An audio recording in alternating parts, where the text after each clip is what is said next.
മത്തായി എഴുതിയ സുവിശേഷം അധ്യായം 10.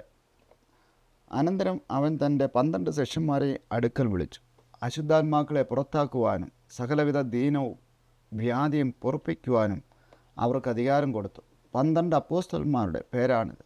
ഒന്നാമൻ പത്രോസ് എന്നു പേരുള്ള ശിമോൻ, അവരുടെ സഹോദരൻ അന്ത്രയാസ്, സബദിയുടെ മകൻ യാക്കോബ്, അവൻ്റെ സഹോദരൻ യോഹന്നാൻ, ഫിലിപ്പോസ്, ബർത്തോലോമായി, തോമസ്, ചുങ്കക്കാരൻ മത്തായി, അൽഫായുടെ മകൻ യാക്കോബ്, തദ്ദായി, ശിമോൻ, യേശുവിനെ കാണിച്ചു കൊടുത്ത ഇസ്കരിയോത്ത യൂദ.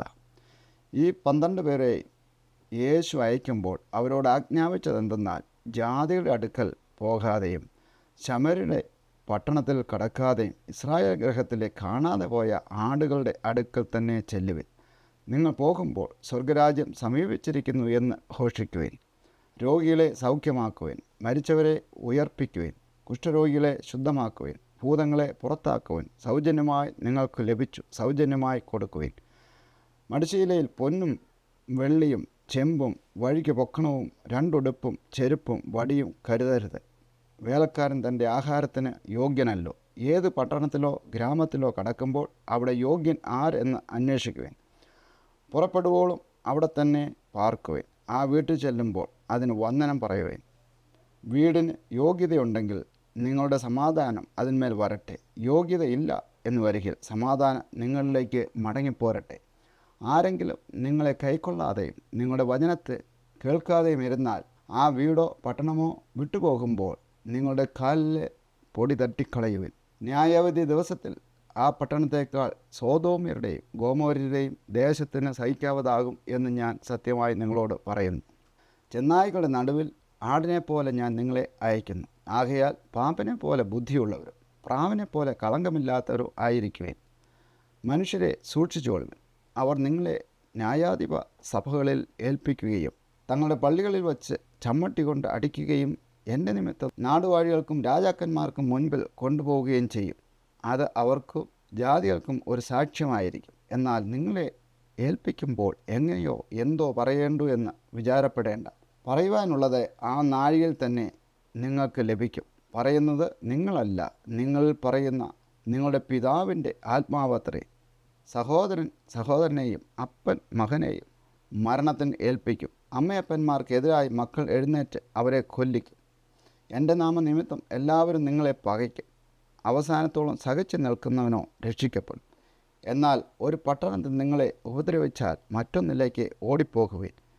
മനുഷ്യപുത്രൻ വരുവോളം നിങ്ങൾ ഇസ്രായേൽ പട്ടണങ്ങളെ സഞ്ചരിച്ച് തീരുകയില്ല എന്ന് ഞാൻ സത്യമായി നിങ്ങളോട് പറയുന്നു. ശിഷ്യൻ ഗുരുവിന്മീതെയല്ല, ദാസൻ യജമാനന്മീതെയുമല്ല. ഗുരുവിനെപ്പോലെ ആകുന്നത് ശിഷ്യന് മതി, യജമാനെ പോലെ ആകുന്നത് ദാസനും മതി.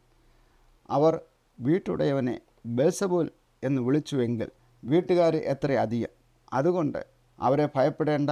മറച്ചുവെച്ചത് ഒന്നും വെളിപ്പെടാതെയും ഗൂഢമായത് ഒന്നും അറിയാതെയും ഇരിക്കുകയില്ല. ഞാൻ ഇരുട്ടത്ത് നിങ്ങളോട് പറയുന്നത് വെളിച്ചത്ത് പറയുവിൻ. ചെവിയിൽ പറഞ്ഞു കേൾക്കുന്നത് പുരമുകളിൽ നിന്ന് ഘോഷിക്കുവിൻ. ദേഹിയെ കൊല്ലുവാൻ കഴിയാതെ ദേഹത്തെ കൊല്ലുന്നവരെ ഭയപ്പെടേണ്ട. ദേഹിയെയും ദേഹത്തെയും നരകത്തിൽ നശിപ്പിക്കുവാൻ കഴിയുന്നവനെ തന്നെ ഭയപ്പെടുവിൻ. കാശിന് 2 കുരുവിൽ വിൽക്കുന്നില്ലയോ? അവയിൽ ഒന്നുപോലും നിങ്ങളുടെ പിതാവ് സമ്മതിക്കാതെ നിലത്ത് വീഴുകയില്ല.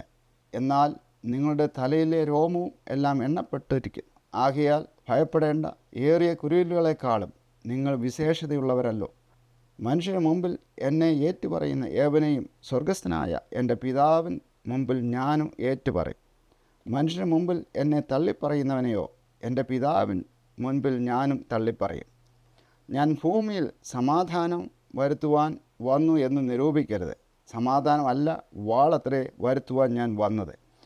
മനുഷ്യനെ തൻ്റെ അപ്പനോടും മകളെ അമ്മയോടും മരുമകളെ അമ്മായി അമ്മയോടും ഭേദിപ്പിക്കുവാനത്രേ ഞാൻ വന്നത്. മനുഷ്യൻ്റെ വീട്ടുകാർ തന്നെ അവൻ്റെ ശത്രുക്കൾ ആകും.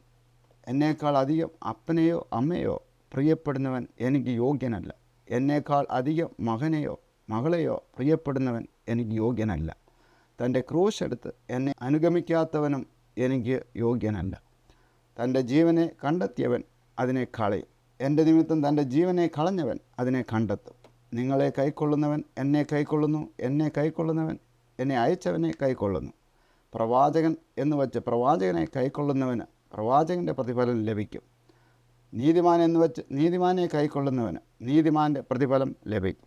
ശിക്ഷൻ എന്ന് വച്ച് ഈ ചെറിയവരിൽ ഒരുത്തന് ഒരു പാനപാത്രം തണ്ണീർ മാത്രം കുടിക്കുവാൻ കൊടുക്കുന്നവന് പ്രതിഫലം കിട്ടാതെ പോവുകയില്ല എന്ന് ഞാൻ സത്യമായി നിങ്ങളോട് പറയുന്നു.